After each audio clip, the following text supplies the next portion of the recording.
Hello students, मैं हूं Bhatt ma'am. हमारा ईसीआई का आज का 5th यूनिट का टॉपिक है नॉर्टन्स थ्योरम। अब तक हमने सुपरपोजिशन थ्योरम देखा और थेवेनिन्स थ्योरम देखा। आज हम देखेंगे नॉर्टन्स थ्योरम। सबसे पहले स्टेटमेंट देख लेते हैं नॉर्टन्स थ्योरम का। Any linear active resistive network containing one or more voltage or current source can be replaced by an equivalent circuit containing a current source called Norton's equivalent circuit and equivalent resistance in parallel। ये हो गया हमारा theorem, ठीक है, मतलब sorry statement Norton's theorem का। अभी देख लेते हैं हम steps for Norton's theorem. Step 1 क्या है? Short circuit the required branch and calculate the short circuit current ISC by using Kirchhoff's law.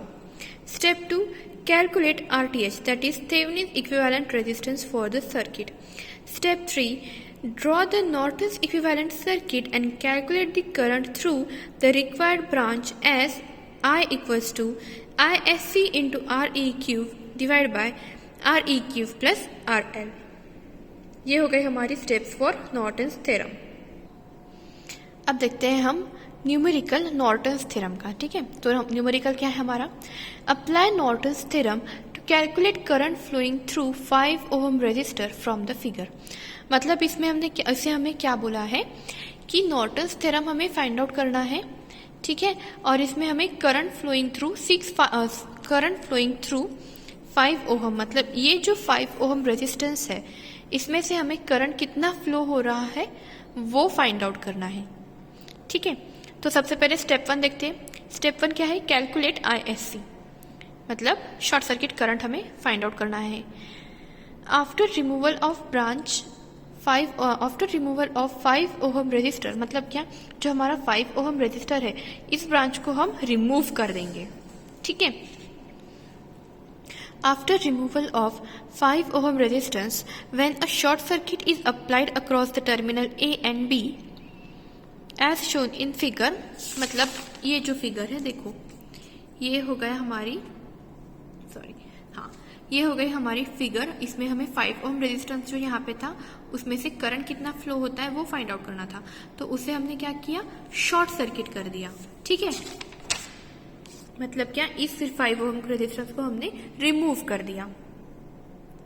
क्या है हमारे स्टेप 1? Calculate ISC।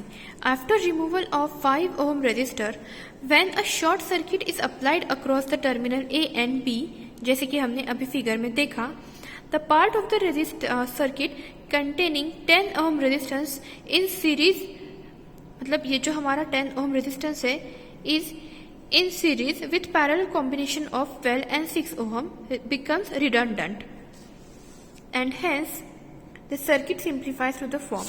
मतलब देखो कैसे होता है, ओके।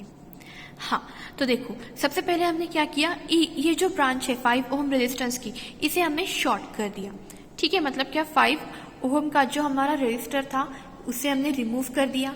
तो अब ये कैसे होगी फिगर? देखो यहाँ पे 30 वोल्ट का सोर्स है, यहाँ पे 5 ओम का रेजिस्टर है, यहाँ पे जो था उसे हमने शॉर्ट कर दिया। शॉर्ट करने की वजह से क्या होगा, अभी जो इस साइड का नेटवर्क है, ठीक है, ये नेटवर्क, ये और ये अभी जो पैरेलल में है और ये जो सीरीज में है, ये दोनों रिडंडेंट हो जाएंगे। रिडंडेंट मतलब क्या, कि उसका अभी कोई यूज नहीं होगा, इसे बोलते हैं हम रिडंडेंट ब्रांच होना, ठीक है। तो क्योंकि अब हमारी ये ब्रांचेस रिडंडेंट हो चुकी है, मतलब अभी हम उसे यूज नहीं करेंगे। तो हमारा नेटवर्क कैसे बनता है? देखो 30 वोल्ट का हमारा सोर्स है, 5 ओम का रेजिस्टेंस है और ये अभी हमारी शॉर्ट सर्किट की हुई ब्रांच है।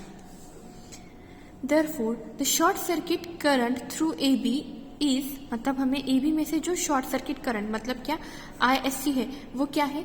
V/R equals to 30 divide by 5, 30 divide by 5, I equals to V/R, that is 30 divide by 5। तो क्या मिलता है हमें? 6 एम्पियर। नेक्स्ट स्टेप क्या है हमें? Step 2, find RTH, that is total resistance. From figure C, मतलब ये हमारी figure C shows that the given network with 5 ohm resistors across the terminal A and B remove the voltage source of 30 volt short circuited। मतलब देखो अभी क्या किया है, हमें टोटल रेजिस्टेंस हमें फाइंड आउट करना है। तो हमने क्या किया, ये जो ब्रांच है ए बी के बीच में की उसे हमने रिमूव कर दिया। रिमूव करने के बाद क्या अभी मिलता है हमें, इसे शॉर्ट कर देने के बाद ये हमने पूरी सर्किट ले लिया है, सिर्फ इसमें से ये रिमूव कर दिया है। ठीक है, अब ये जो नेटवर्क है उसे अभी हम सिंप्लीफाइड करेंगे। ठीक है, तो क्या किया था हमने, इसे शॉर्ट सर्किट कर दिया। ठीक है, तो ये हमारा नेटवर्क अभी कैसे बनता है, देखो सबसे पहले ये अभी इसे इस ब्रांच को हमने ओपन कर दिया और इसे शॉर्ट सर्किट कर दिया। तो देखो ये 12 और 6 ये एक दूसरे के साथ पैरेलल में है। ठीक है, और पैरेलल में है, फिर उसे जब हम सॉल्व करेंगे तो ये 10 जो है ये इसके साथ सीरीज में हो जाएगा। तो इसे हम डायरेक्ट सिंप्लीफाई करते हैं। तो कैसे होगा, देखो 10 प्लस, क्योंकि ये 10 सीरीज में होगा इनके साथ, 10 प्लस 12 पैरेलल विथ 6, क्योंकि 12 और 6 ये पैरेलल में है। तो इसे हमने डायरेक्टली सॉल्व कर लिया तो हमें क्या मिलता है, 14। ठीक है, मतलब हमें 14 ओम का रेजिस्टेंस यहाँ पे मिल गया। ये हो गया हमारा RSH, that is shunt resistance. ठीक है, और ये हमारा हो गया 5 ओम का resistor. Therefore, Norton's equivalent resistance is given by RTH equals to, अब क्योंकि इसके बीच में ब्रांच है ओरिजिनली, हमने सिर्फ उसे रिमूव कर दिया है, तो इसीलिए ये 5 और ये 14 एक दूसरे के साथ पैरेलल में हो गए। इसीलिए देखो RTH क्या होगा, 5 parallel with 14 equals to 5 into 14 divide by 5 plus 14, यहाँ पे इंटू चाहिए और यहाँ पे प्लस चाहिए।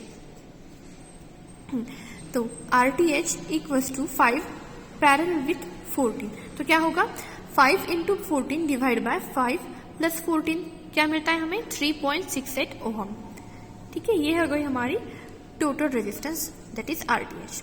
स्टेप 3 क्या होगी, कैलकुलेट लोड करंट। अभी हमें यहाँ पे IL फाइंड आउट करना है, स्टेप 3। ठीक है, figure shows Norton's equivalent circuit. क्यों, क्योंकि हमने ISC फाइंड आउट किया था सबसे पहले, जो कि है हमारा 6 एम्पियर। फिर यहाँ पे RSH हमने जो फाइंड आउट किया था टोटल रेजिस्टेंस, वो हो गया 3.68 ओहम, और उसके साथ अभी हमारी ये जो AB ब्रांच है वो, उसमें कितने था, 5 ओहम था वो ब्रांच। अभी देखो सबसे पहले जो अब हमने थेवेनिन्स थ्योरम देखा था तो उसमें हमने सीरीज में रेजिस्टेंस को लिया था, क्योंकि वहां पे वोल्टेज सोर्स था, और जब वोल्टेज सोर्स रहता है उसमें रेजिस्टेंस हमेशा सीरीज में होता है। लेकिन जब करंट सोर्स रहेगा उसमें वोल्टेज हमेशा और हमेशा ही पैरेलल में ही रहेंगे। इसीलिए जो यहाँ पे हमने नॉर्टन्स इक्विवेलेंट सर्किट देखा है, इसमें हमने जो RSC फाइंड आउट किया वो 6 एम्पियर, देन RSH या फिर टोटल रेजिस्टेंस जो हमने फाइंड आउट किया वो हमारा 3.68 एम्पियर 68 ओहम, ये पैरेलल में है इसके साथ, और इसी के साथ पैरेलल में क्या होगा हमारा total load resistance, that is RL, जो कि हमारा गिवन नेटवर्क में है 5 ओहम का। ठीक है, therefore current flowing through 5 ohm resistance is, मतलब हमारा जो 5 ओहम रेजिस्टेंस में से करंट फ्लो हो रहा है वो क्या है, RL equals to RTH plus RL into ISC। Formula क्या है हमारा, total resistance divide by total resistance plus load resistance into ISC। अब हमारा यहाँ पे RTH क्या है, देखो 3.68, इसीलिए हमें क्या मिलता है, IL equals to RTH upon RTH plus RL into ISC, that is 3.68 divide by 3.68 plus 5 into 6, हमें ISC क्या मिला था 6, तो हमें क्या मिलती है वैल्यू लोड रेजिस्टेंस की 2.54 एम्पियर। ठीक है, इस तरह से हम नॉर्टन्स थ्योरम को सॉल्व करेंगे। Thank you.